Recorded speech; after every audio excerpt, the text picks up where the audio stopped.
So hopefully, this is more than just a book. It's about how we join together to defend public education, strengthen democracy, and provide a better future for all. This is what the labor movement has now become. It has become wholly parasitic on our society. It exists to consume our tax dollars and restrict our choices at every turn, as parents, as students, as Americans. Hey there, friends, fans, and foes of Dad Saves America. John Popola here, and I thought I would take this Friday, the Friday leading into glorious Labor Day weekend, well, to talk about Labor Day, to talk about the origins of this national holiday, the philosophy that underpinned it, and that frankly proceeded to go off the rails, not just for our country and other countries, but for labor, for workers along the way. But I think the best place to start is the riot that led to its creation. The Haymarket Affair. This was this demonstration, this labor dispute that started off as a protest in 1886 and escalated into this riot. This was actually the match that lit the fuse of Labor Day. And I wanted to walk through that history a little bit to give you a sense and then dive in a little deeper. So I have actually geeked out a little bit today and made a little flow chart of Labor Day just so you can see how it connects. So behold, a truncated genealogy of Labor Day, starting with the Haymarket Affair. So this right here is this lightning rod event in the United States. And it actually, a few years later, gives rise to the establishment of International Workers' Day. This is pinned at May 1st by essentially the International Workers' Congress that was held in Paris in 1889. And basically a collection of socialist and Marxist movements and organizations globally. Of course, it's in France. Most of communism came out of France, but it is mapping against this old European holiday called May Day. And May Day, funny thing is, I never heard of May Day until I moved here to Austin because my son went to a Waldorf school, which is inspired by, German education reformer Rudolf Steiner. And so he actually celebrated May Day, complete with the maypole, running around the maypole. And so May Day was this long-standing European tradition. It didn't really come over to the US because, our Puritan roots thought that it was pagan, which it actually was. It goes back to the Greeks. You can see right here in my little flow chart, paganism, right down by socialism and communism. But that's the start. We have International Workers' Day. And what comes next in the US is a battle over how to commemorate this event by American socialist leaders as a national holiday. There's actually this sort of historical dispute between two men whose last names are both McGuire over, who is the real father of America's Labor Day. But as we sit here, I believe it's actually this guy, Matthew McGuire, who was also a member of the Socialist Labor Party of America. And he advocates for this. And Grover Cleveland, the Democratic president at the time, opts to put it on the first Monday of September in order to distance it from the global Marxist, Socialist, Communist International Workers' Day. Grover is actually what we would call classical liberal. He doesn't want communism to come to America. And so he's trying to find a way to recognize this event, satiate the demand for this national holiday without plugging America into the international workers of the world uniting under the banner of communism. If you click all the way through, you'll find there's some other interesting characters in this history, one of which is a guy named Ferdinand, who believed that the way to ultimately usher in socialism in America was through organized labor and slowly taking over the institutions. He is not a Fabian, but it sort of rhymes with that. And then, of course, we've got our buddy Karl Marx, who's always always floating in here somewhere. That is how we end up with Labor Day. It really does go back to this specific riot, but it is an exemplar of a broader labor movement that was happening. And I want to drill into this partly because I think the story, the lore that has been developed here, especially, and is taught to our kids and shown to all of us about the labor movement and what it has and hasn't done needs a critical eye, let's say. To most of us, Labor Day means time off from work, maybe a barbecue to mark the official end of summer. But how much do you know about what inspired its creation? The labor movement. The labor movement started around the Industrial Revolution, a time in the late 19th century when America exploded in size and wealth. So far, so good. That's right. That's also the time of Karl Marx and the broader socialist movements, this reactionary set of movements to the transformation taking place in society that was born out of the technology revolution. This graphic's actually pretty good because it really fundamentally was a technological revolution taking place. Advances in technology created manufacturing jobs, and people moved to cities to work in factories. But it wasn't the workers getting rich. It was their bosses who raked in big profits by paying low wages for long hours. And so this right here is the first problem with the story. The problem is not that workers were working in horrible conditions, including kids, for long hours, for relatively low pay by our modern standards. The problem with the story is that they weren't slaves. They were moving voluntarily to the cities and taking these jobs because, as difficult and long hours and horrible conditions as they were better than the grinding poverty of being in subsistence agriculture that constitutes most of human civilization going back for thousands of years. That is easy to overlook. It is the most fundamental thing that gets overlooked by the story that is told about the labor movement, that really all that was necessary to lift people up was negotiation. But it's important to remember that people wanted the kind of pay as low as it was because it was more pay, more opportunity than what they had back on the family farm.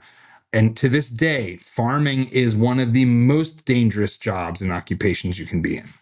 Fed up with big business, industrial workers created unions to fight for better conditions. Unions are the backbone of the labor movement, but what exactly did they accomplish? Well, for one, you can thank the labor movement for your work-free weekend. In the late 1800s, the average American worked as much as 100 hours a week. Unions held strikes to demand shorter work weeks and an 8-hour workday to make time for family and relaxation. Okay, so what do I have to say about that? Isn't that true? Didn't unions actually fight for our weekend and for the 8-hour work week? Yes, they did. Yes, that's right. This is the part of the story that I think has to be acknowledged, is that the labor movement did form a powerful kind of negotiation at a time when you had the rapid rise of very large-scale businesses that had a lot of money and ultimately also had a lot of political power. And so I can acknowledge that. I think that that's true. The problem is when you don't understand the underlying conditions that made these things possible, you go off the rails. And that's why the socialist, Marxist roots of the labor movement are such a problem. Because the movement, in terms of being concerned about working conditions and being a way for individual workers to come together and collectively bargain, that is voluntary association. That wasn't the only thing going on in the United States to actually help workers through voluntary association. The other thing going on alongside of the transformation of the work world was that we had mutual aid societies, things like the Shriners and DFW and local churches that would bind people together in community and support them. In fact, the earliest forms of health insurance were actually delivered by these voluntary, non-labor, non-work-based associations. In fact, they would have staff doctors that would take care of their members. So labor unions at this stage were just one more form of voluntary civil society. That is still fundamentally American. That is still fundamentally a free, pro-individual liberty type of arrangement. Where things start to go off the rails is when the labor movement calcifies around its Marxist roots and starts to build top-down structures around it. In 1938, Congress passed a law called the Fair Labor Standards Act, which set the 40-hour work week, regulated child labor, and set standards for minimum wage and overtime pay. In the 1930s and 1940s, workers were also able to negotiate health benefit plans from their employers. Though union membership is on a decline today, he's glossing over this period of time where the labor movement was transformed. But this is a really important thing for you to understand.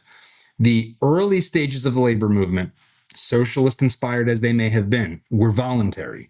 What happened in the aftermath of the Great Depression was a transformation of the labor movement into a top-down, essentially government cartel racket.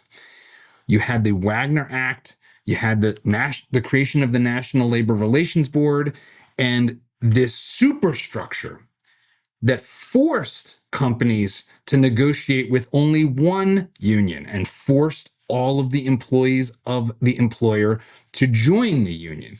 It created monopolistic circumstances that essentially centralized power, not just in the hands of the union bosses instead of the workers, but in the hands of, frankly, an increasingly cozy class of corporate oligarchs and the government. This is the problem. The socialist roots of the labor movement led them to believe that the answer to all our problems was more and more centralized power and control. That is the poison pill that wrecked the labor movement. And some of the things that were pushed for here, most people don't realize how dangerous and damaging they are. He referenced minimum wages. Minimum wages were advocated primarily, and this is a matter of public record, by labor unions like the AFL-CIO to try to price out free blacks who are entering the North from getting jobs. This was auto workers unions, Detroit and Chicago, having these Southern black workers move north looking for opportunity and were willing to take a lower wage than what people were accustomed to because it was an opportunity and they were trying to compete. And so minimum wages were put in place to stop that, to functionally knock that rung of the ladder out from under them. That is the origin of the minimum wage. It still has that effect today. If you keep your job when your wage is forced up by law, good for you. You don't get to see the people that aren't hired as a result. And one of the biggest casualties of this labor union top-down movement's attack on wages and on open, freely negotiated wages is our kids.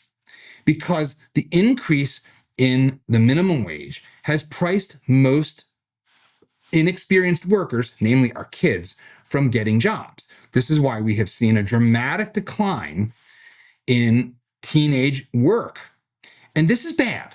So Labor Day, labor unions, isn't it great? We eliminated child labor. We went too far with our elimination of child labor. We need to roll that back. We need a little more child labor. Our kids are spending too much time sitting in chairs, staring at screens, listening to lectures, and not working. And as a parent, I made choices to try to have my son work as much as he could, starting in 7th grade. And he has been better off for it. There is a lot you can learn from work. Now, do I think the kids yearn for the mines? I'm not particularly interested in our kids getting black lung. So, but the reason why they won't have to work in a mine is because we have a modern, technologically advanced economy. So long as they can legally find a job, they will get one. No thanks to the socialistic components of the labor movement. The other piece of the puzzle that happens when you centralize power in this way and when you calcify it legally is you have Lord Acton's conundrum, which is absolute power corrupts absolutely. And the corruption in the labor movement is really, really extreme, namely the Mafia. may appear strange that a union membership will re-elect a man accused of racketeering. Unfortunately, if he has fought a strong fight for some improvements, and his union has shared in the general gains achieved by the whole force of organized labor, his own police record may be overlooked. This was so with union boss Hoffa. Despite the charges against Hoffa, which included getting rich on union funds, the Teamsters elected him president and then were expelled from the AFL-CIO. Jimmy Hoffa is a case study in the intermingling of the mafia and big labor. Some historians trace the origin of this marriage to Prohibition, when Al Capone and the various sort of racketeers that emerged found themselves partnering with labor to make things happen. But that marriage persisted for a long, long time, and to some extent through to today. The kind of intimidation tactics and labor racketeering that the mob, frankly, pioneered, they pioneered by way of organized labor. When I was living in New Jersey, my neighbor across the street, which was kind of an ironic guy because he was actually married to a Chinese woman and sent his daughter off to China to study because the local public school was not good enough. So they thought she'd get a better education in China.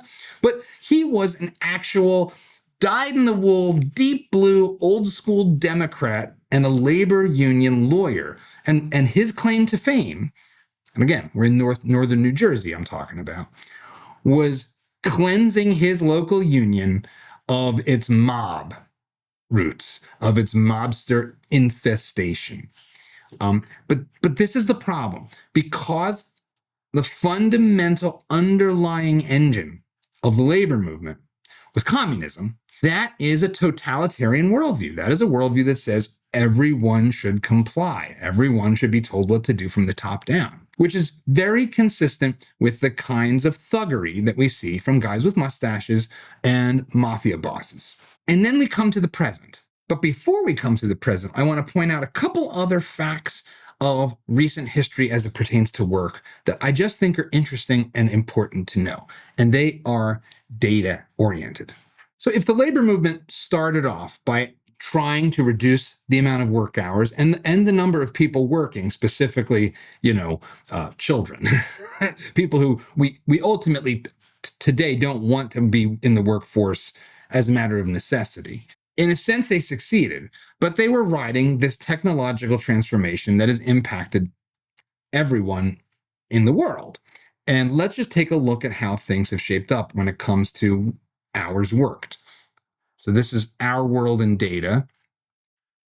And this graphic right here, I just think is really interesting. So since 1870, you can see the dramatic change in hours worked per worker annually. And you can notice a couple things here. So one, the Chinese are working. They're number one in hours worked right now. And when you look at their graph, it doesn't go as far back, but you can kind of see they have actually gone up. So that's the first kind of interesting thing, is that communist China actually had its work hours go up over the past 40 years. Here's the United States. So you see the dramatic fall coming out of the 1920s. That part of that is driven by the Great Depression. And then a kind of steady stabilization. But the thing that's most interesting to me about this data is the differences between countries. So we are number 2 behind China on hours worked per year per worker. And you can see that depending on which country, the rest of the West works less. Ironically, Germany works the least, at least as of 2019. Why is that? What happened? Is this the success of the labor movements in Europe relative to the United States, where that nasty Ronald Reagan union busted? I don't think so. For example, Sweden actually bottomed out around 1980 and has started to go creep back up. Right around 80 was Sweden's most socialistic time period. But everyone else has continually declined. The other thing that's important to know is that Those declines are matched by earnings. So if you look at median income or consumption per day, so this is a median income per day graph that's adjusted for not just inflation, but also differences in cost of living between countries. And as you can see, darker blue means more money. The US at $70 is near the highest in the world. And it's interesting because when you look over to Europe, which most more socialist-minded people like to point to as exemplars of where we'd like to go for workers, you see that workers there are worse off. They're making less money. So in Spain, Spain's relatively poor. They're $46. Italy is comparable, 49. France, 57. Germany's pretty close to us at 67. The UK, not doing so hot, 54. Sweden, 55.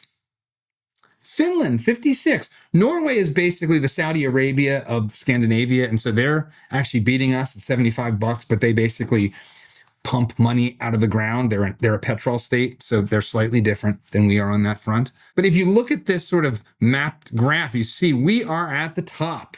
For those who think that we in the United States trail behind other countries when it comes to earnings and labor conditions, I think the data suggests that there's something more complex going on. So one of the other pieces of the puzzle that's driving less work and lower incomes in other countries is taxes. So economist Ed Prescott back in 2004 actually looked at the data over time to try to understand what is going on in Europe. Why are Europeans so much poorer than Americans? And why do they work so much less? After all, most Americans are of European descent. We're basically the same genetically.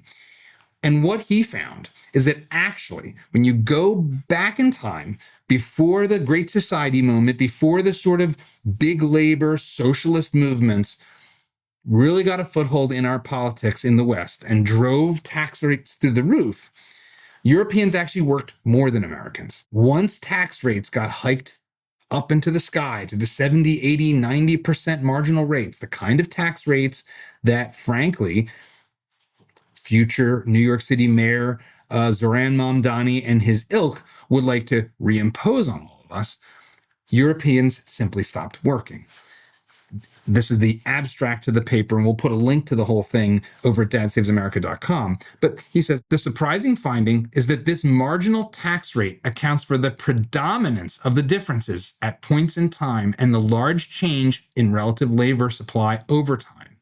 This is important because what we're looking at is the downstream effects of the socialist origins of the labor movement. These movements have advocated for higher taxes, for bigger government, for more regulations, some in the name of safety, some in the name of protecting their racket. And the result hasn't been good for working people. It hasn't created more opportunities for working people. It has benefited the big and the powerful. That is what it's done. The labor movement and its socialist origins have become an engine for oligarchy everywhere they exist. And nowhere is the sort of transparent self-interest of unions clearer than their only remaining stronghold in the US today, because private sector unions have been on a long, slow, and continuing decline since the 1950s.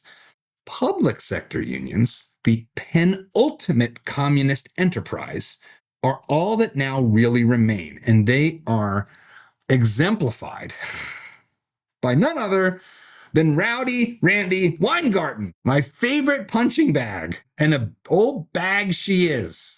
Educators in public schools, from pre-K to higher education, are under attack, and people often ask me why. Well, those who attack us fear what we do. We teach students how to reason and how to think critically. We teach them honest history and the importance of pluralism in America. We teach them that they're inherently racist and that America was founded in 1619. And we lock them up in their homes during the pandemic and never apologize for it while I go off to Ukraine to be a fake war correspondent. And those attacks are why I had to write this book, Why Fascists Fear Teachers. I warn about the dangers of these attacks on knowledge and pluralism, and I spell out the ways we can fight back. And it will be in bookstores in September. Oh, are you ready? It is kind of amazing that this is a national organizational leader with such cringe, cloying presentational skills. I would think she'd be better at this than she is. The book is also a love letter to educators. Educators help students realize their full human potential. And they do all of this as they deal with everything from budget cuts to culture wars, with class sizes that are too high and salaries that are too low. So hopefully, this is more than just a book. It's about how we join together to defend public education, strengthen democracy, and provide a better future for all. This is what the labor movement has now become. It has become something that is unrecognizable to its origins and is wholly parasitic on our society. It exists to consume our tax dollars and restrict our choices at every turn, as parents, as students, as Americans. And also, it's pretty unoriginal when it comes to graphic design, because here is the cover of this ridiculous book, Why Fascists Fear Teachers. Maybe we should get a lesson in why the overuse of Nazi language devalues it in the public discourse. It bears a striking resemblance to a book dedicated to her by guest of the show and education reform advocate Corey DeAngelis, The Parent Revolution.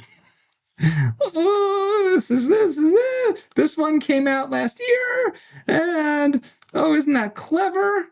You know, just barely different fonts, barely different. So what's the takeaway here for your Labor Day weekend? What can you do with this nuanced take on the history of the labor movement? If you think it's nuanced, I think it's nuanced. Well, I think number one, if you take away one thing, it's that ideas matter, and that the underlying proposition of the socialists is that we exist as blob groups: labor, capital, workers, owners. And I think that this is false. It's false. This is collectivism. This is the treating of people like a blob monolith with one set of interests and one set of concerns. That is not what we are. We are individuals. We are both workers and owners. We speculate on our futures, so we are also speculators. We invest in ourselves, so we are also investors. We start things and projects, and so we are entrepreneurs. We're all of these things at the same time. What is the dividing line between being a worker and being a manager, or being a manager and being an entrepreneur or a capitalist? These lines are a lot blurrier than they seem. And our language and the way we measure and think about and look at work is trapped in this old, big labor communist framework of us versus them, of workers versus the man, versus capitalists, versus the proletariat versus bourgeoisie. That isn't the way things mostly work. It's not. We are luckily in a relatively free society still. It's not as free as I would like, and I actually can find common cause with people across the political spectrum on the areas where it is not free enough. But I think that if you see the entire world through the lens of us versus them, and collective groups doing battle with each other, you end up in a permanent war of all against all. It is a path to hell. It is a path to being in the league with mobsters. It is the path to being controlled by dark forces that you cede your individual autonomy to. And I think this is something that we as parents need to find a way to help our kids understand, because none of our institutions help them understand this. Everything is framed collectively. Every story they are told about our history is a collectivist story. So we have to do it. We have to help them understand that their path of their life is one that is within their control. That is the most important lesson I think we can instill in our kids. It is the lesson of Viktor Frankl's Man's Search for Meaning. It is the lesson that they should take with them in their backpack as they go back to school next week. And it is a lesson that you're going to need to reinforce with them over Thanksgiving when they come back from freshman year of college with their head filled of commie gobbledygook. Let me know what you think. Has this been helpful? Has this added some texture to the way you understand this weekend? Has it given you something to talk about with your kids? Let me know in the comments below. As always, we'll put links and references over at dadsavesamerica.com. And so head over there and subscribe. That's a great way to help support this channel. And another way to help support our channel is head over to our Amazon store, where we've got affiliate links to all kinds of stuff, including this camera and the gear we use here to make all this stuff look so nice. And every purchase helps us a tiny bit, and it won't cost you anything extra. So with that, have a great weekend.